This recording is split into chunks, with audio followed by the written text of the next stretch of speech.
Ladies and gentlemen, as we begin our services here this morning, we would kindly ask everyone to please turn off or just silence all electronic devices. Thank you.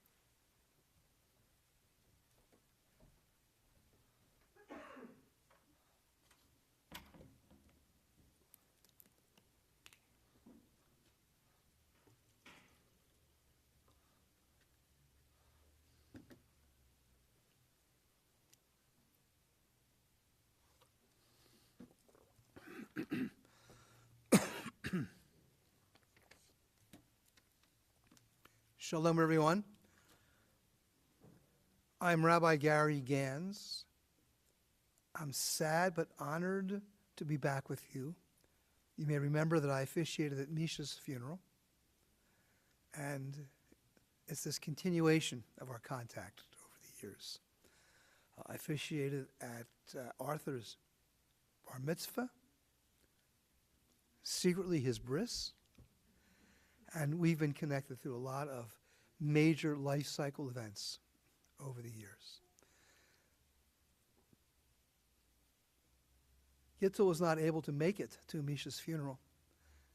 She was already experiencing the results of her dementia, but we acknowledged her spiritually just last year. Ma'ayan HaChayim, wellspring of life. We've come together, sharing our sorrow, to commemorate Guitel's life. We recall the blessing of her life. We thank God for all that was good and true in her life, and for the precious memories which shall endure. The eternal God, her family, her friends, are bowed in grief, but seek light to dispel the dark gloom that threatens to overwhelm them. Be gracious to those who mourn, for they are in distress. Bless them with your compassion. Ease their burden of sorrow. Send them light and peace, for it is written, "Fear not, as I am with you. Be not dismayed, for I am your God. I will strengthen you. I will help you. I'll sustain you with my power." And let us say, Amen.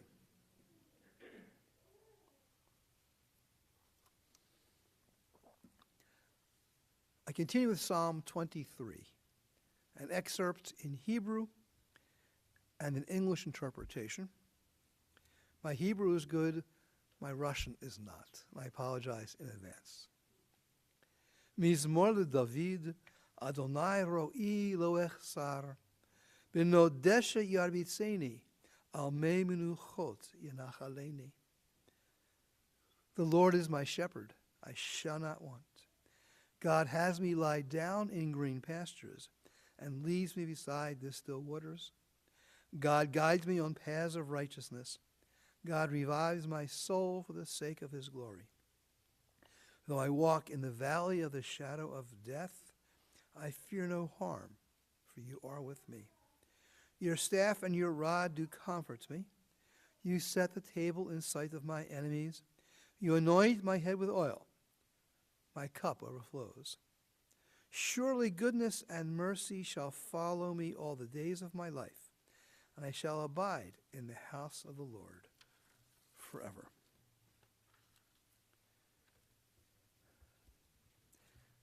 At Misha's funeral, there was a lot of history and personal accomplishments that I remember very well. And Guitel had her accomplishments independently as well. She was born in Ukraine. Irene used an interesting word, evacuated. Actually, Stalin did more than that, but sent her to Central Asia during World War II with a lot of other Jews. But she knew Misha since they were 6 years old. Their families were friends. And that's almost 90 years ago. That's how long they've known each other, the two of them. And in a bit, we'll be returning them side by side at the Crescent Memorial Park. She lived in Kursk. She was accepted to school, a couple different subjects, but decided to learn education and taught German.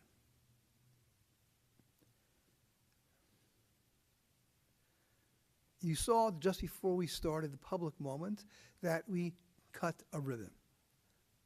Irene is wearing the black memorial ribbon on her left-hand side, as indeed is the tradition for mourning a parent. At one time we thought, slightly incorrectly, the heart was on the left. And whenever a child was mourning a parent, they would wear this ribbon on their left, and every other relationship would be on their right. But that ribbon is never to be restitched. It's never to be reconnected. I didn't cut it all the way across by design, and the part that is closest to what we thought was the heart is intact. And the threads that are whole and complete are not cut, represent the love, the connectedness, the caring that she and many of you, all of you, have joined in over the course of the years.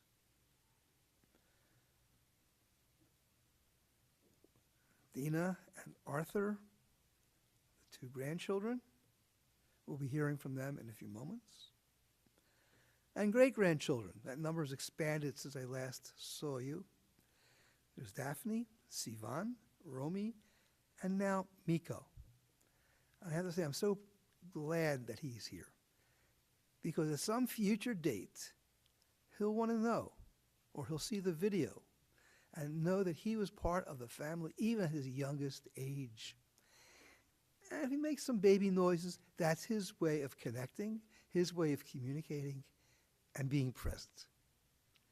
So I've never had a child that I thought was too young to be at a funeral, because I think it's also uplifting to see him and his growth and his intensifying maturity and your inclusiveness of him. It's so valuable. So thank you for bringing him. Now, through the years, and you'll hear more about Guitel shortly. She was a fighter. She was tough. And so was Misha. They were good for each other. She loved the music that Irene would bring to her at Lionsgate. And by placing her at Lionsgate, you assured her care. It is such a wonderful institution that you added life to her years and years to her life. And it was wonderful that you took such a diligent step towards her. But I want to share a text with you. It talks about the reality of life and death, a sense of closure and completion. This was written several thousand years ago. I read this also at Misha's funeral. I read it at my own parents' funeral, right from this very place, and from members of our congregation as well. This is written by a rabbi and scholar named Ben Sirach. And I'll read an English interpretation for you. And he wrote, "We are all destined to die. We share with all who ever lived, with all who ever will be. Cry for the dead. Hide not your grief. Do not restrain your mourning. But remember that continuing sorrow is worse than death. When the dead are at rest, let their memory be a source of peace, and be consoled when the soul departs. Death is better than a life of pain, and eternal rest is better than lingering illness. As a drop of water in the sea, as a grain of sand on the shore, are our few days in eternity. The good things in life last for a short time, but a good name, a good reputation, endures forever."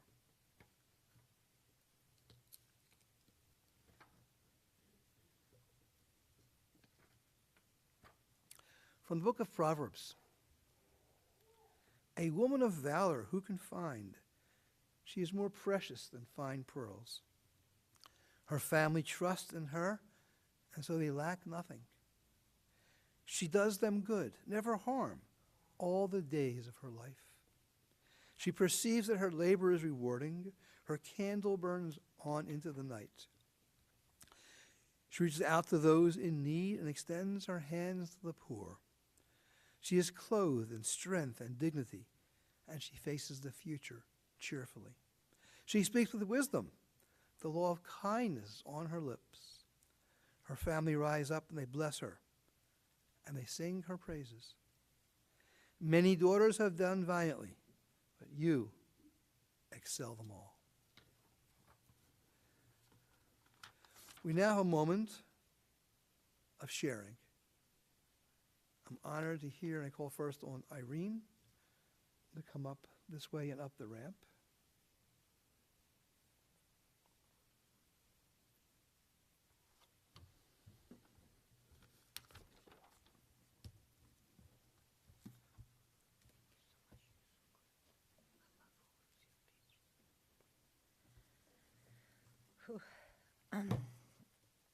I thought it was going to be a little bit easier, honestly. I don't know. Rabbi was speaking so well, brings a lot of memories. For all of us, most of us immigrants, if you think about it, our life, if you analyze it, it's basically consists of two lives, before and after. When I've thought about my mother, I think she kind of got to the three lives. It was before, after, like all of us, and the life of this stage. Hopefully, none of the people who I love would ever go to. But it is her life, and it was my life too. And when it's happened, and when I found out that she died, I went to Lion Gate and said, my goodness, it's another house, home. It's her home for this last 6-7 years. And I started to think about it, and I kind of tried to convince myself with all these years that you have to get the best of the worst situations. And I just tried to make myself thinking that I think we try to do our best, and I hope we succeed. This facility is fantastic. They have a fireplace, they have different lectures, different arrangements. They even call me over the phone. I can FaceTime with her. But on the top of everything, it was a moment when I never gonna forget, and it's when you think about it, it's the worst part of the life. But then for me, it was such a sweet, personal moment when I give her a different music to listen. She was in a concert she enjoyed. We went to this room. It's a library with a fireplace, and she was comfortable in here, in there. Or they have a garden, and she loved sunbathing. And I can see that she enjoyed that. So I always try to convince myself that this another life, it's still life. And it's so much better with all this worse sides of it than being in a different world. I just try to convince myself that she's in a different world. I just don't have a key to this. I just don't understand a lot of things, what's happening with her mind. But she was constantly talking to somebody. She was trying to kind of prove something. She's sometimes shouting, sometimes smiling. And interesting thing, when kids coming to visit her, something happened. She felt something because she was always kind of like softens, and she looks so kind of deeply, try to realize who is this person in front of her. And I don't want to just talking about only this part, but I just want to let you guys know that this part is also life. And we needed to kind of deal with that and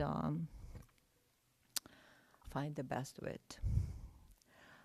But she, like Rabbi mentioned, she was born in Kamenets-Podolsk, which is Ukraine, ironically in this time. And she moved to Russia, Kursk, and where their family lived, and my father's family lived, and they were friends, and this is how they met each other. She did have a big achievements in the scale of life, but if you look at her life, it's a lot of obstacles on her different stages. She was very, very talented musician. She was playing violin. She was written in the papers about her. She was actually young hopeful of violin playing. But war started, and they were evacuated. And by the time they come back, she was in high school. She graduated high school, and she decided to become a doctor. In our life, it's almost unheard of, but she went to St. Petersburg, Leningrad, got accepted in medical school, came back, and her mother didn't let her go because she didn't want her to leave the fantastic place of Kursk. And every time when I was listening to this story, I said, what's wrong with you? Why you listen to her? But she said, whatever. She came back, and it was a place in School of Education. And she decided to go, what the heck, I'm going to go do German. But it's interesting. She was a very interesting person. She didn't follow the rules. She does always, enjoyment in life was very important for her. She was not very ambitious. And when I was following her career, she loved her job, but she always was teaching in the high institutions because she can handle high schools. And she wanted people to want her to teach them. And she actually, most of her life, she was teaching the future scientists because they required to have a test in order to pursue their scientific career. So she was preparing them for this test. And because it was a different areas of science, so she was deeping on all these articles and magazines and lectures of different fields. And she was coming home, and she was so fascinated about physics and the mechanics and all this stuff. And I said, what the heck? Why is she so amazed about that? And then the career was a secondary, but she enjoyed it. It was important for her, but she enjoyed it. But it was not a lot of money she got paid, so one day she decided to go to school because she wants to have a better pension and all these benefits. And I said, Mom, don't do it. It's not for you. You're never going to make it. And she said, no, I determined. I have to do it. So she did apply to school. She got accepted. And half a year she left. I said, it's absolutely not house. She never enjoyed it. By the time when I mentioned that she never worked by rules. When I was in school, for instance, I do something wrong, or the teacher was not happy and they complained, they call her, and she never wanted to go. I said, I'm not going. Are you the best? They stupid. I don't want to do. I said, Mom, please go there. Tell them that you agree. And please just like be quiet because they're going to be annoyed by it. I said, no, I'm not. Once in a while she called, but most of the time she ignored. Then she was very crafty. She was amazing. She was knitting. The Soviet Union didn't have a lot of good clothing, but she loved clothes. So she knit me. I literally almost got married. I didn't have one single normal dress. It's everything was knitted by her. And she always knitted differently that most people kind of like knit. She knit a piece and then she ironed. She needed to see how it's going to be like final product. Then she liked to kind of rearrange different clothes. If something gets smaller, she make it bigger. And she never saw a like proper like sewing machine. So she's doing everything but hands. Cuts, by hand she was like adjust and it turns very, very good. My father always laughed because she said once she would fabric for the some summer piece, and she thought its fabric is nice, but too bright for her. So she saw it everything, but on the opposite side, upside down. Like I say yes. She loved Riga. Riga, it was her in other parts. She absolutely enjoyed every corner. She liked to walk in there. And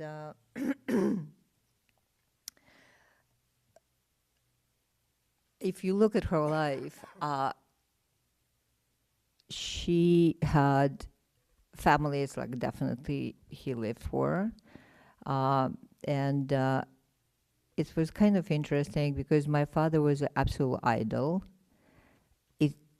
It doesn't matter what he does. She absolutely unconditionally loved him. I was her creation, and I think I basically was in the second step. But I also, it doesn't matter, whatever I do wrong, she always finds a way how to defend me. And my kids, it was my creation, and they have to be as perfect as me. So if she sees something is not as perfect, she was trying to improve it. And she was pretty determined about it. I remember Dina was like, when she was a teenager, was something give me a hard time. And she said, how dare you never did it to me? Why she is doing it? I said, Mom, she's a teenager. I was not a normal teenager. So she does a fine thing and she's going to be fine. So she was, if you think about it, is the word, Irish word, balabosta. She was a balabosta. I never seen her doing one thing. Balabusta is a person who does multiple things at the same time and everything turns very well. So she baked, she cleaned, she saw, she was talking to somebody. She managed to do everything. I never remember her saying that she is tired. Never tired. She had like headaches, but she never was tired. She was very fashionable, very judgmental. She looked at a person. If she doesn't like it, you immediately knew there's something not right. She liked beautiful things. She always arranged our house very beautifully, and she likes to move things around. It's kind of, I sometimes thinking about it, and I say, oh my God, I turned to my mother.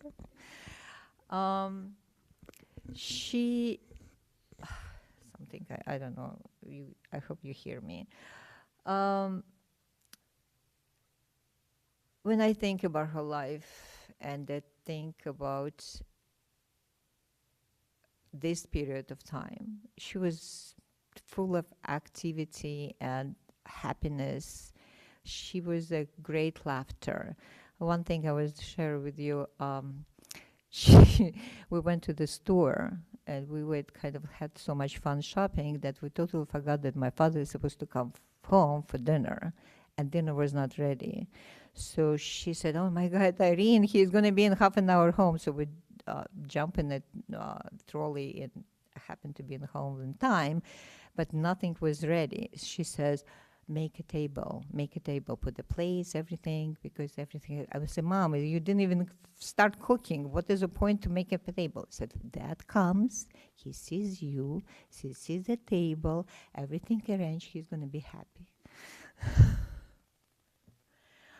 The time in here is also very interesting. It's also very typical for her because every life for her before is family, family, family. When she comes in here, she finds also a family. On the top of our family, she babysit, and she was so involved in the families of the people she helped that they consider her a grandmother. And my kids sometimes was laughing and saying, "Oh God, is your favorite grandchildren." But my father was very upset when he heard that, and he was saying, "It's never say things like that." But she loves the kids, and she was not just a babysitter. She was a little member of the family. As she was telling, he said, "Oh, you know what? They share with me the essays, and I correct it, and I give them the advice, and they share in the guests coming, and we're going to just do some party." And she was so involved. And I said, "Mom, it's like enough. It's enough. You have to be relaxing." I said, "Irene, I love them. Every time when I go, it make me so happy. It's great enjoyment." So she find a different career in here, if you can call it career, but she was very happy, and she really, really spent so much time in there, and that it's amazing how she adapted. She came in here, she was 64, and started that, and she did it almost to age of 80. So she was very quiet and in a certain way, but kind of very energetic person. So by the end, I want to say one words. I talked to their friends, elderly friends who's still alive in California, in Israel. And one of the friend, we had very nice conversation. She said that one Yiddish phrase. And I just want to try to repeat it.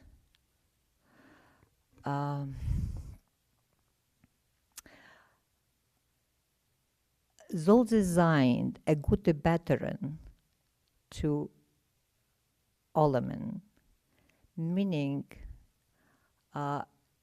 in English, I hope she's going to be a good advocate in front of God for all of us. Она будет хорошим, I hope она будет хорошим просителем, как бы человеком, который нас охраняет перед Богом. Great woman.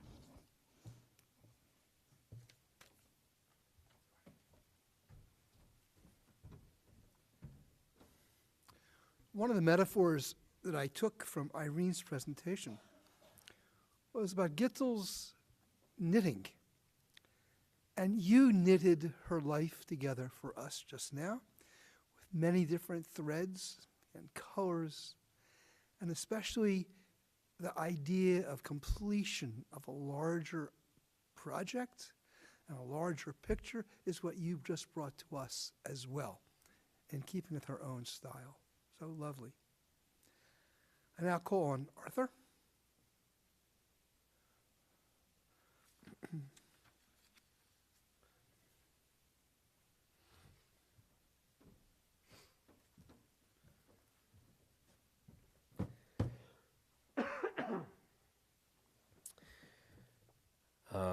Thank you all for coming today. Kind of thought of a couple of things as my mom was talking, so hopefully this won't be too disjointed. We were here, many of us together, just 11 months ago at my grandfather's funeral. No one really knew then. Can you guys hear me okay? No one really knew then that we already had our baby with us. And we named him Miko after my grandfather, Mikhail. And so last night I told Ava we have to have a girl now that we named Guito. Might take a little time to convince her on that one. I never called my grandmother grandma or babushka, just Gita, or really Gitulia a lot. And as a result, everyone else in the family did too. Like in Ava's family, Bubby is Bubby. Everybody calls her Bubby, but in our family, Gita is just Gita. I don't really know the origin of that tidbit or how it happened. It's just the way it worked out. And it's almost like her name is like a perfect nickname for grandmother. In fact, when I tell Americans about her, they're like, "Oh, Gita means grandma." I was like, "No, that's just her name." She loved to cook, and she was great at it. You know, I had to talk about that. I was the biggest beneficiary. She always had the classics in rotation: жаркое, пюре, котлеты, голубцы, мясной салат, which I didn't even know was чибрики. Don't let me forget. The soups, always a soup: борщ, овощной суп, фрикадельки, and the other mythical klotski, the recipe for which my sister and I are very sad is gone with her memories long time ago. Interestingly, the thing I've had that's most reminiscent of klotski is actually my mother-in-law's matzo ball soup, which is made from a box recipe. So Dina, Freda will have to make that for you. You'll tell me if it reminds you as much as it does for me. And she always had something sweet: strudel, rugula, and to this day, I will never turn down dessert. So every meal I had at their house every single day was soup, main, dessert. I still love soup. I don't eat it every day, and I'm always happy to eat dessert. She loved to take care of people, and she did it intensely. She helped raise not just me and my sister, but as my mom mentioned, a whole nother family's kids who loved her so much that even today, 25 plus years later, their dad is here with us, and we're happy to have him. She thought she knew what was best. Whenever she was at my parents' house, my mom mentioned she would just always end up rearranging things, cleaning things all the time. We would get so annoyed. My mom would not be able to find stuff later. She's thinking, where is this?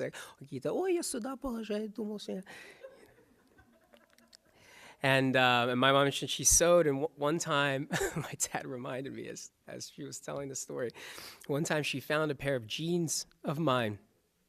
They were like these cool jeans that in the 90s, they had rips. They were from American Eagle. I loved them. They were I convinced my mom to spend money on these, and she sewed the rips. She sewed them close. She found them.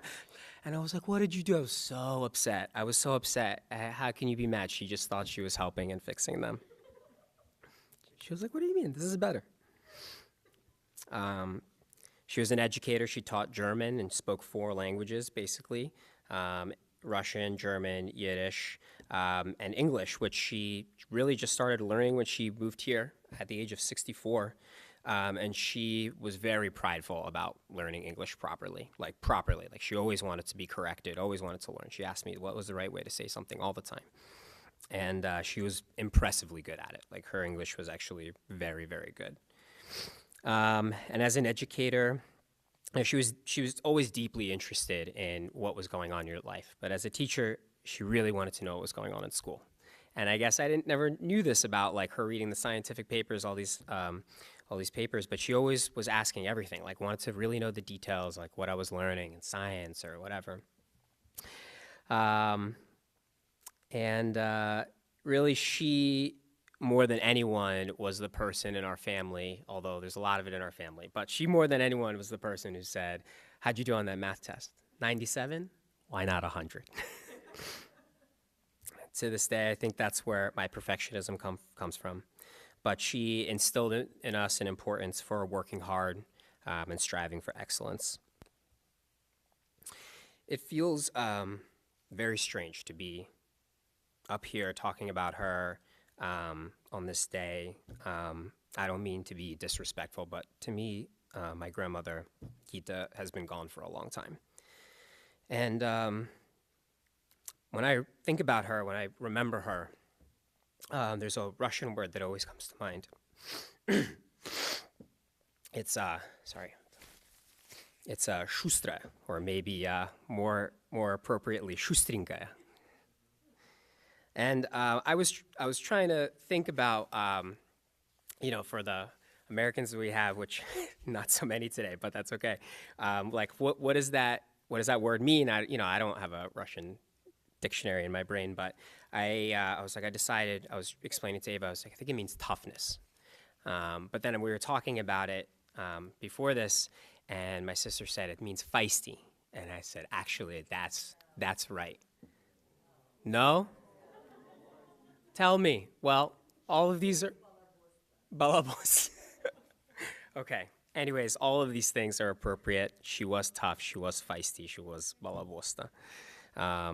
And that is how I always will remember her. Shustrinka. Shustrinka Gitочка.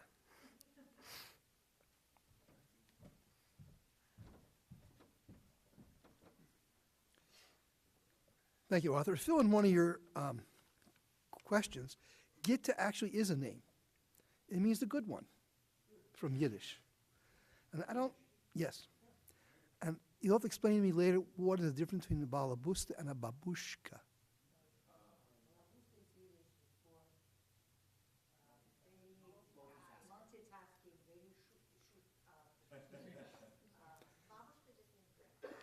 So the balabusta was also a Yiddish phrase. It's very similar to the text that I read. Their candle burns on into the night, and he's very busy, and does a lot of multitasking, so that also works. Thank you for that lesson. Now, Dina.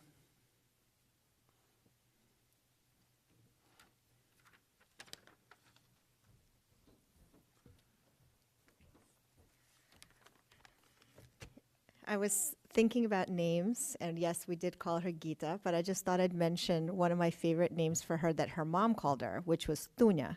And no one ever, it took me a long time to even figure out why was she Tunya, because Gita and Tunya doesn't sound at all. But it's the Russian diminutive for Gita is Gitunya, and she used to call her Tunya. And that's all she ever called her, and I actually think of her sometimes like Tunya, so that's another name she had. So my grandmother was a part of my life since before I can remember. She was just like this constant presence, like just this being there. And someone I knew was always there for me. She was feisty, as we talked about it. That's how I would describe her. And she was critical, but 100% from pure love. And I'm just going to say this story I told my mom because it sounds ridiculous, but if you know my grandmother, you'll know what she meant. I remember once we were at Thanksgiving at Leah's house, and maybe it was like college, I gained some weight, a little bit extra, freshman 15. And I didn't say anything to her. I said, "Hi, grandmother, how are you?" And she came up, she gave me this sweet, loving, like all her love hug. And I didn't say anything. She just said, "Honey, my love, don't worry. I was always overweight too."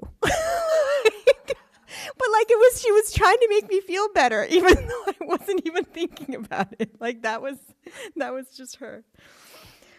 She had amazing, wonderful qualities. Some of them sound very regular, but these are the things that we think about her. She's an amazing cook. Arthur mentioned it. I'm not going to list all of the things, but the klotski, this soup, we got to figure out how to make this thing. It's just too good. And when I think of her, like my initial thought is to think of her in the kitchen. And actually in the kitchen in Riga, like not even here in Riga. Like I could picture her cooking, always like just moving around. She was famous for her strudel. This was like the dessert. But she was way too stubborn to ever make it without raisins. And I hate raisins, so I could never eat it. It always made me mad. Just make the damn thing without raisins. But it was famous. She was a very devoted wife. As my mom said, I think Misha was number one above in all. And she was a Jewish grandmother through and through, right? So a Jewish grandmother puts the grandkids first, but not with my grandmother.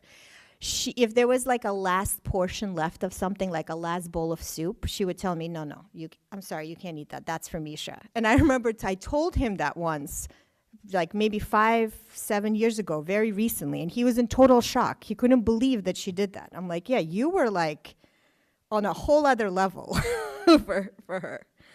I remember she gave me a great compliment. I am not a fantastic cook, nor do I strive to be. It's just not something that I care too much about. But I remember when I first got married, before we had kids, Grandma and Grandpa and Mom and Dad came over to our first apartment, me and Roy, and I cooked a whole meal. And she just looked at me and she said, pretty good. Pretty good. Not bad for a new homemaker or something like that. And I was like, oh, I've got the seal of approval.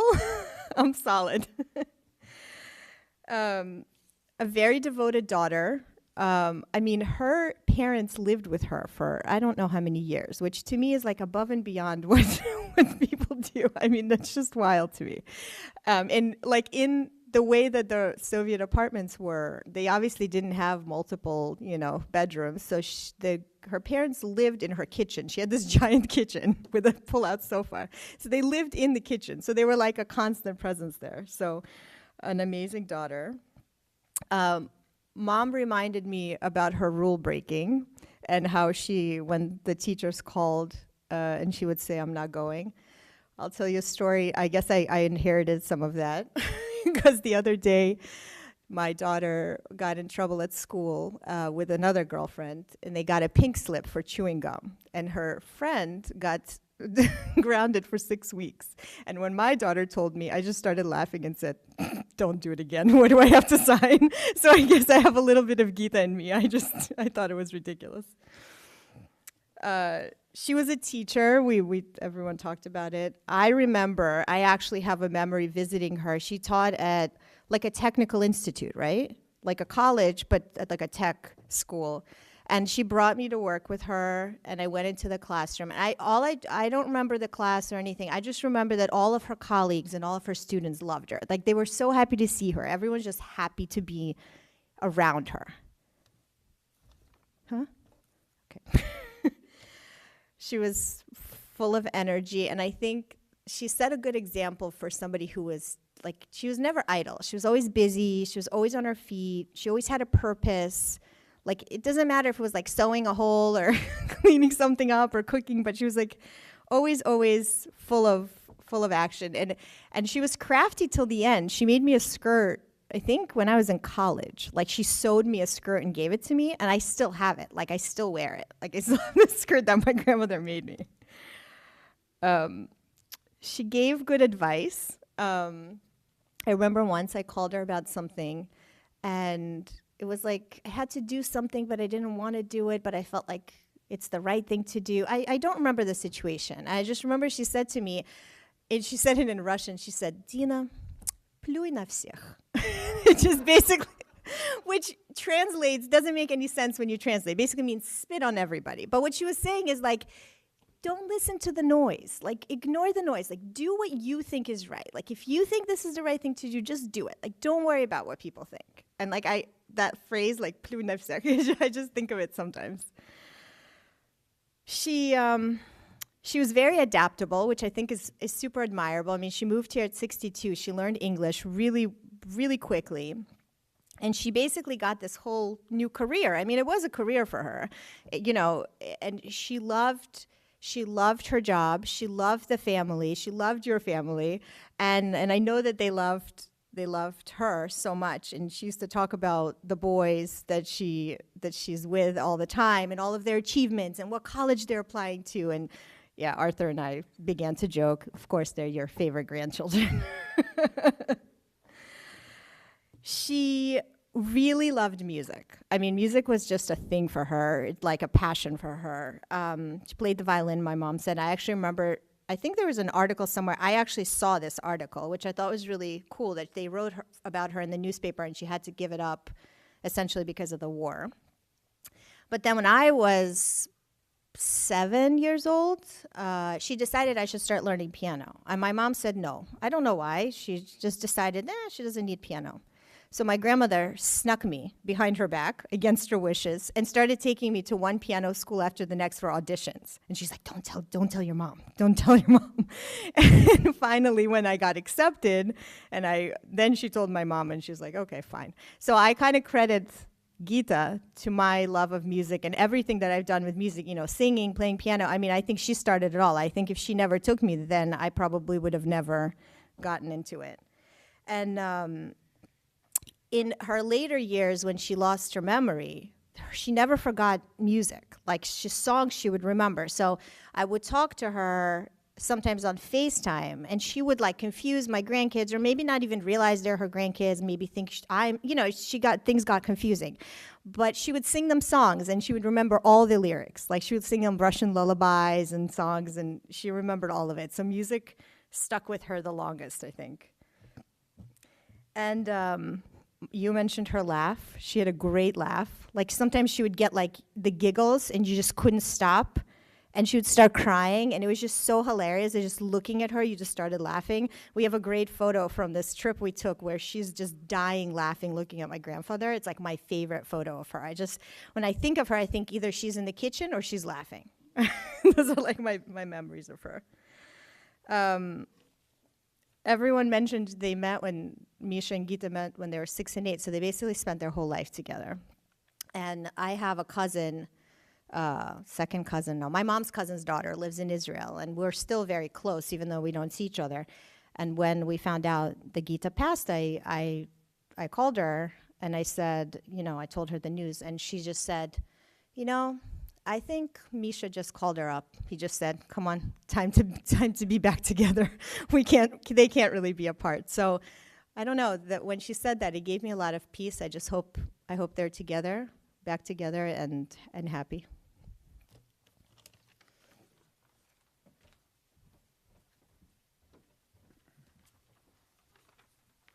And our concluding speaker is Koresh, her other family.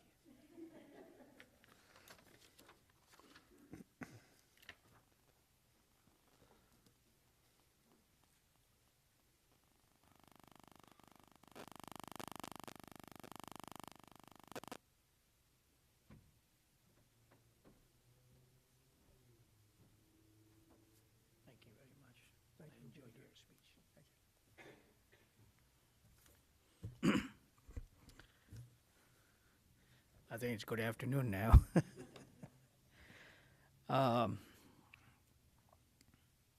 Irene just told me when I walked into the funeral home that she would like me to say a few words.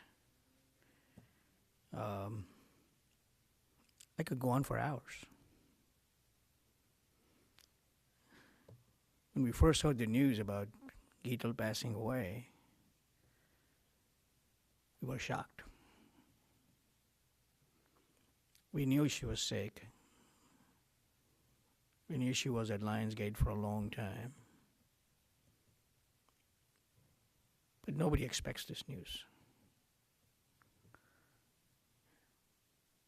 So I told my wife later on that morning, and she just sat down. And I called up both my boys, and both in California, and they said, "Dad, this is a sad day for us too."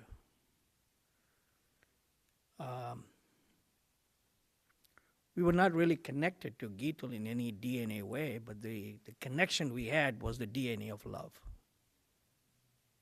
which I think is more enduring than any other DNA you can think of. We think ourselves as enormously blessed that Guitel came into our lives. And Guitel stayed with us for, I believe, 18, 19, 20 years. She worked with us. An extraordinary person. And I mean it when I say this. It's not trying to be kind to her. I know she's listening. And I know she would correct me if I'm wrong. And I don't think she likes unnecessary praise or unnecessary criticism. She's pretty honest. She's a very straightforward person. So if you would do that, she would correct you right away.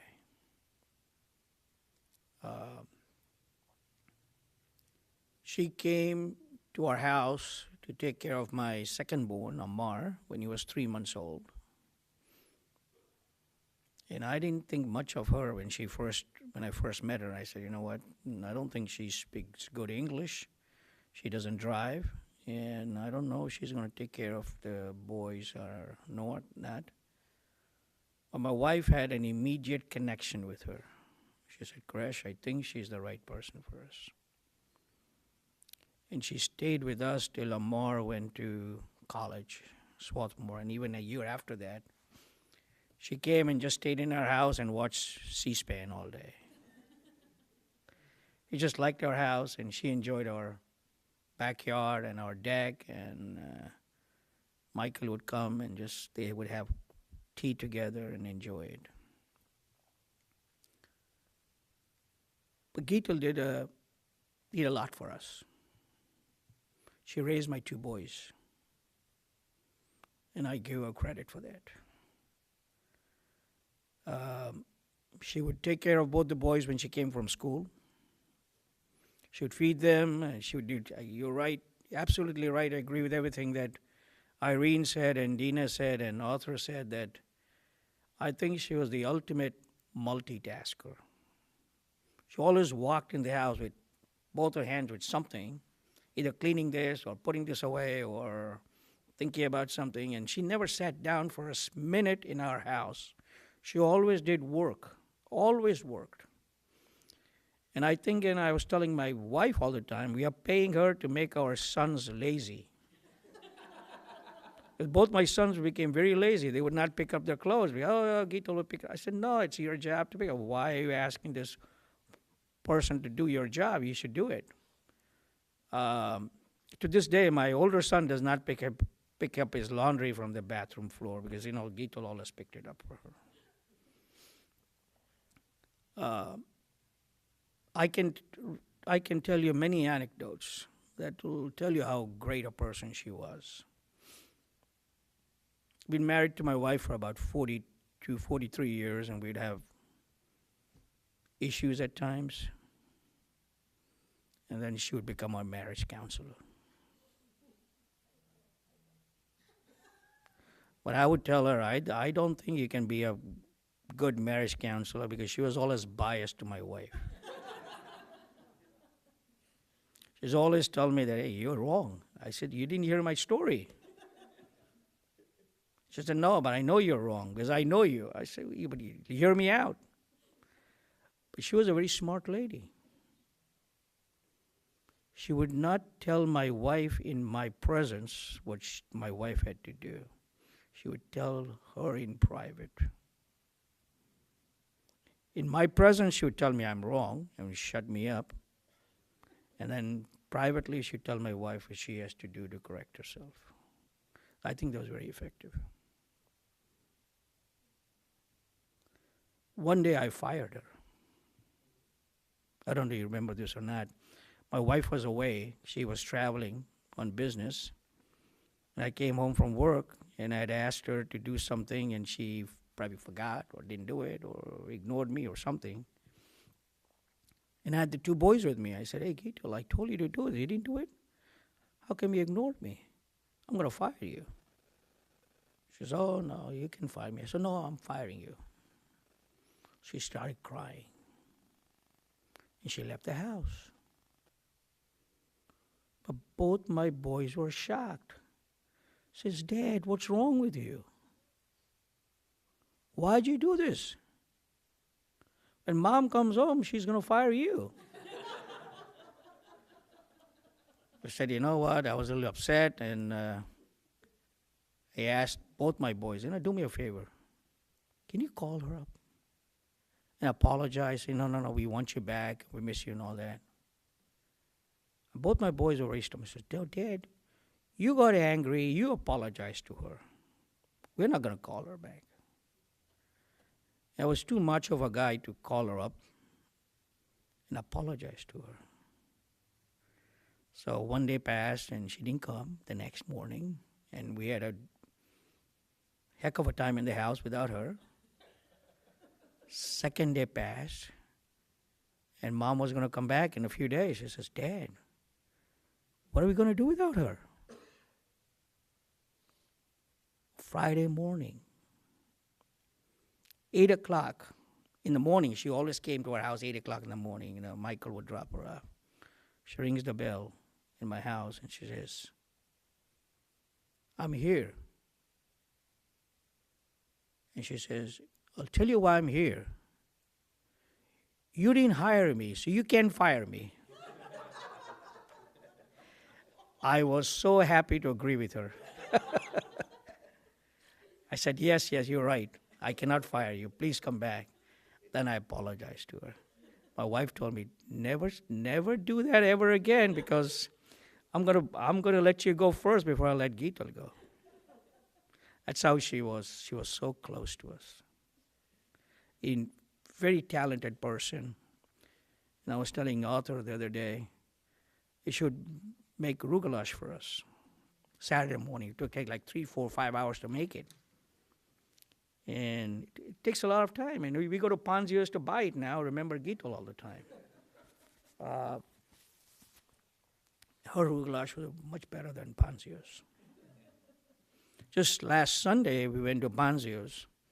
We bought some rugalash, and we were talking about Guitel to the bakery lady. And when I told my son about Guitel passing away, the first thing he says is, Dad, I'm going to go buy some rugalash and enjoy them and remember Guitel. She was a great person. Everybody who came to her house loved her. She was a very good friend of my mother. My mother is 101. And Guitel and my mother used to get together all the time. They didn't speak English, but they were able to communicate very well. My mother liked her very much. My sister liked her very much. My brother liked her. And they always ask me, this is a real credit to her, does she have a sister? Can we hire her sister? That's how good she was. So, I think I've taken too much of your time, but I thank you for asking me to say a few words. We live by one credo in our life. As long as you live this life, your life should be such that when you're alive, people are attracted to you. And when you're no more, people cry for you. I think Guitel lived a life like that. Everybody loved her. And I know we are going to miss her a lot. So, my condolences to the family. I think you are very blessed, just like we are, that you had a mother like Guitel Irene, and a grandmother like you had Dina and Arthur. But Dina and Arthur said something that struck me also, that she thought my boys were her real kids, our grandkids, and not you guys. But she was a very smart lady. Tell you why. She was always telling my boys how smart Arthur was and how good Dina was. So I would tell my boys, what's wrong with you guys? I mean, these guys are so good. You got to step it up here. So she was like putting in healthy competition between Arthur and Dina and Mufal and Amar. And I think as a result, all four of Dina, Arthur, and my two kids are all very successful and good kids. And that's all because of Guitel. So we pray for her. May God give her everlasting peace in heaven. Maybe she have a very choice place in heaven under. And may she live forever with Michael. Michael was a great guy. We love Michael a lot too, and I'm sorry we missed his funeral. But both of them, I think, were the perfect pair. I think they were made for each other. So God bless them. God bless the family. And God bless the Rabbi. I think, Rabbi, you did a wonderful job. We appreciate it. Thank you very much.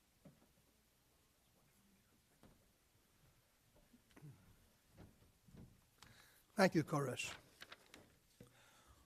Our concluding prayer here in the chapel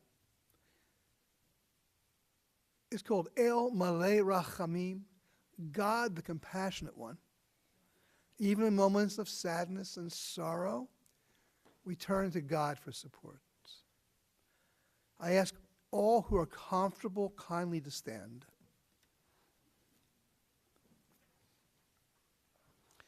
El Malei Rachamim, Shochem B'Maromim, Hamtzei Menucha Nechona, Tachat Kanfei HaShechina.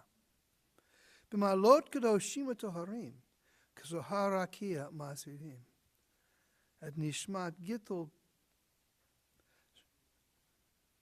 Shalach Chalchal Olama, Began Eden Tehei Menuchata, Ana Ba'al HaRachamim, Hastireha Beseter Knapecha Le'olamim, Utror Vitror Chaim Et Nishmata, Adonai Hu Nachalata, V'tanuach B'Shalom Al Mishkava V'nomar, Amen. O God, exalted and full of compassion, grant perfect peace in your sheltering presence, among the holy and pure, to the soul of Guitel, who has gone to her eternal home. Master of mercy, we beseech you, remember all the worthy and righteous deeds that she performed in the land of the living. May her soul be bound up in the bond of life. The Lord is her portion. May she rest in the tranquility of shalom, of peace. And let us say, Amen. You may be seated. The interment will take place at the Crescent Memorial Park in Pensacola. And Irene and Zachary have asked me to invite everyone to their home after the interment ceremony.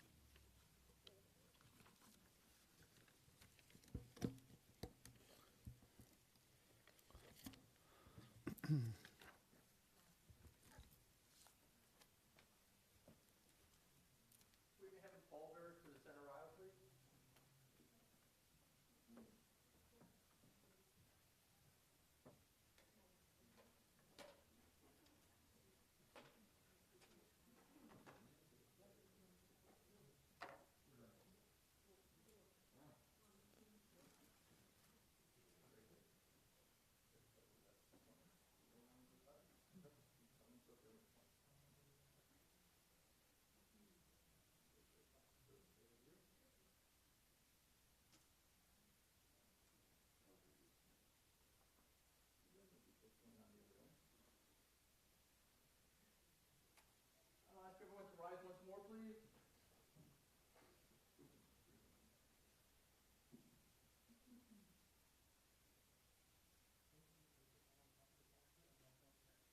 Adonai, mi yagur b'ohelecha, mi yishkon b'achar kodshecha. Olet tamid b'poel tzedek, v'dover emet levovo, lo ragal